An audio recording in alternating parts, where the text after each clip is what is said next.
Hello, welcome to the Brothers Gwyn channel. Today myself, Ed, is going to be talking about Ernest Hemingway's The Old Man and the Sea. Now, I'm going to be doing a spoiler-free discussion, just giving my general thoughts on the text. And then at the end, I'll read a passage and we'll have a talk about it.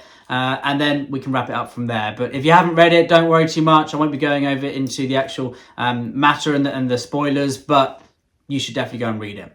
This is the story of Santiago, a Cuban fisherman who is not very successful, to be honest. He finally, after almost 100 times he's been out and been able to catch a fish, he then hooks onto a great marlin, and then they go on a journey together where he is being a fisherman. Yeah, I know. I won't be able to shed, too much light on this, as it's a read that, is probably one of the most read works of art to have ever been written, but I can just share my general thoughts. Hemingway is great, no question about it. He is a fantastic writer. His way of writing just shook me, and I absolutely loved reading The Old Man and the Sea.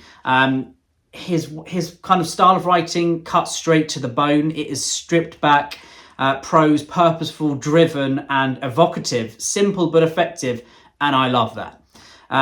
He crafts passages beautifully. It is, beautiful at times, blunt at other times, and everything in between. It is easy to draw a sense of symbolism from The Old Man and the Sea. It's a short read, but it is layered, and there are, many, many different kind of opinions out there of what the characters mean. There's only two characters, and then the sea is almost like a character as well. Like in Cormac McCarthy's works, like Faulkner, the landscape, and the environment that the characters are in is almost alive, and it's through the sense of characters that it becomes alive. You can draw symbolism from it, whether you think Santiago is a resilient man doing what he loves most. He's been born to be a fisherman. That's what he's done his whole life, and that's what he's doing, even though he's an old man, I know. Whether you consider the hunting of the fish, even though he loves the marlin, to be sinful through his love, or you could say that it is mankind's unquestionable drive to dominate that which is around them, trying to dominate the sea, trying to dominate the animals, trying to dominate themselves and show that they are at the top of the food chain. But yeah, the writing, it is layered. It gives you breath and time to let it sit and mull in your mind, and you get to consider it in many different ways. And that's what I love about Hemingway's writing. He just has this style that allows you to, what you put into writing, you get out of it. And I think that's the same as a reader. What you put into your reading, you get out of it. But Hemingway kind of forces you to jump into his writing and to experience it, dive head first, pardon the pun. And for me, it was fantastic. Hemingway himself, talking about symbolism, he said there's another secret. There isn't any symbolism. The sea is the sea. The old man is an old man. The boy is a boy, and the fish is a fish. The shark are all sharks, no better and no worse. All the symbolism that people say is shit.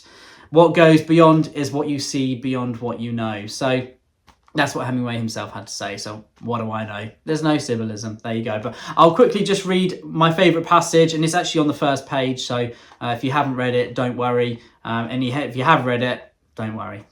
But it goes something like this. The old man was thin and gaunt, with deep wrinkles in the back of his neck. The brown blotches of the benevolent skin cancer the sun brings from its reflection on the tropic sea were on his cheeks. The blotches ran well down the sides of his face, and his hands had the deep creased scars from handling heavy fish on the cords.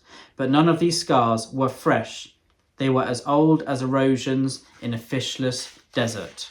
Everything about him was old, except his eyes, and they were the same colour as the sea and were cheerful and undefeated.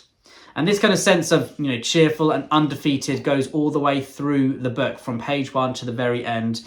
The reflections upon the man and the sea, I absolutely love that. The colour, that is usually what people notice first about the colour, about the sea. It's the colour of it, isn't it? Whether it's grey or bright blue, or it's murky, or it's, you can see straight through it. It's translucent sometimes, and I just love that sense that the old man's being compared to the sea, that they're drawing comparisons upon that.